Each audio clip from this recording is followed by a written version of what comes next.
One of the most prominent translators of the Quran was Abdullah Yusuf Ali. While studying it carefully, I found a great number of errors with both his translations and explanations.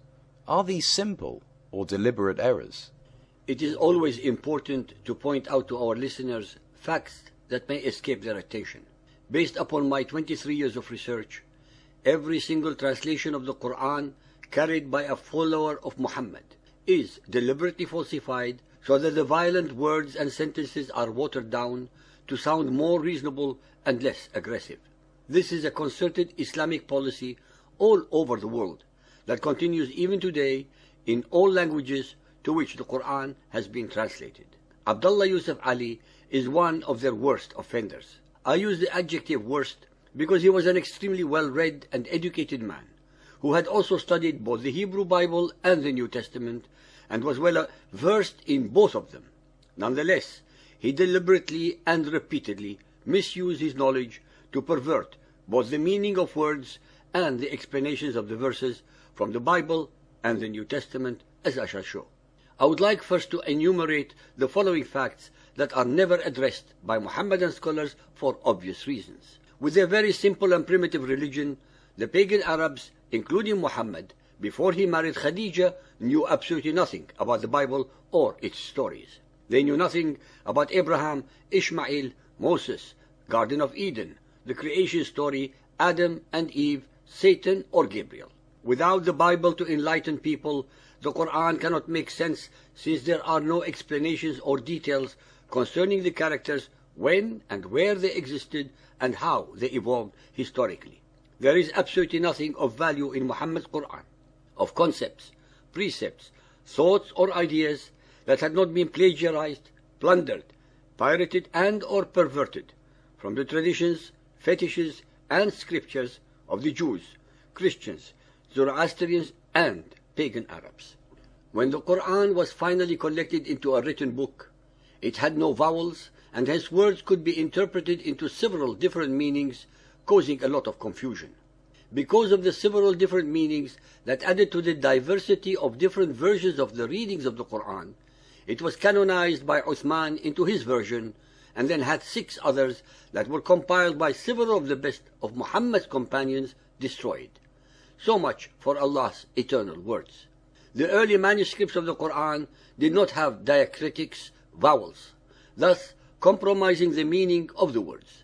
The initial and medial nun, ta, sa, bi, and ya were all written in exactly the same way. Thus, the word Bayt, meaning house, could be pronounced bint, girl, nabt, plant, tibin, mulch, natub, repent.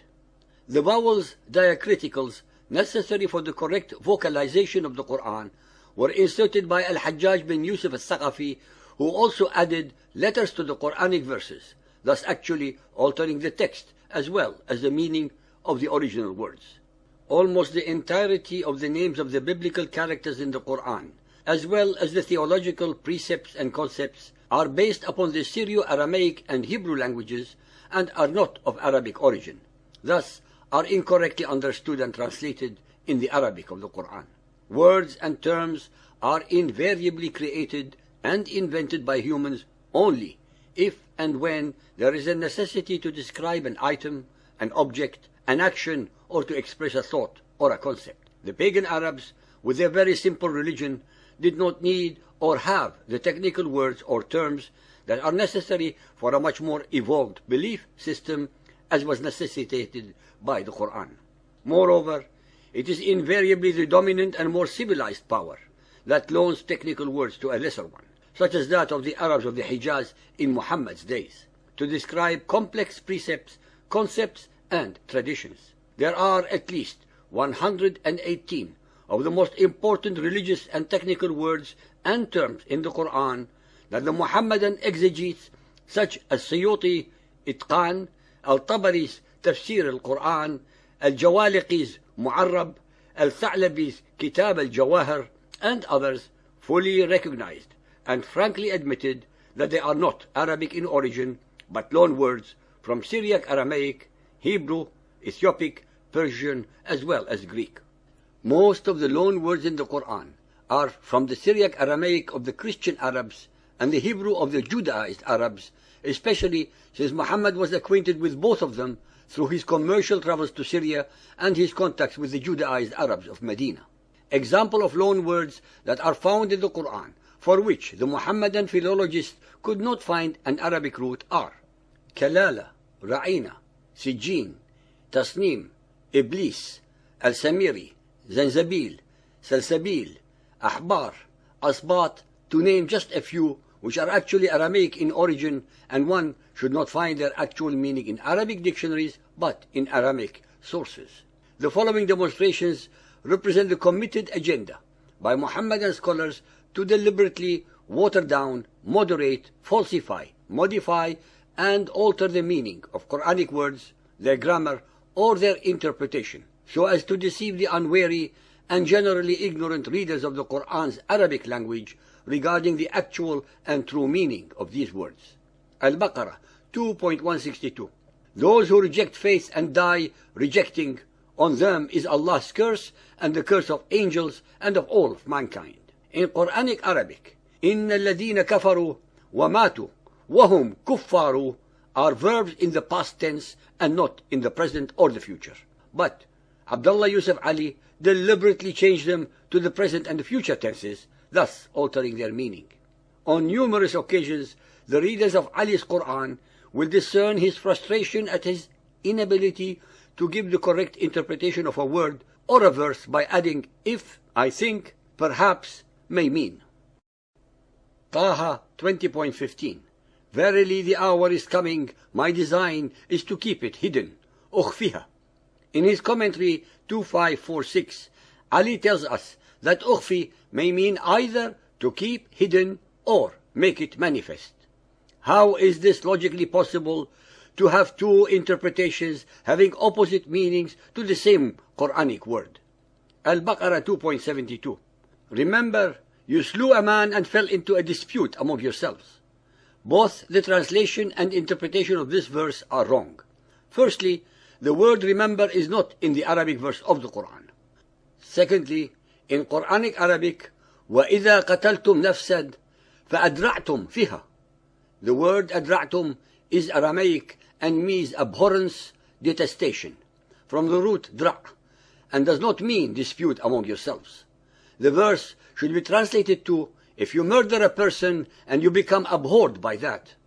Ali, in his commentary number 81, uses the very Bible that had allegedly been perverted by the people of the book, attempting to explain the unexplainable. He thus exhibits an obscene level of intellectual and theological hypocrisy prevalent among the absolute majority of Muhammadan scholars. The Quran identifies Maryam, the mother of Jesus, with Maryam, the sister of Aaron, and Moses, and daughter of Imran. Maryam 19.27.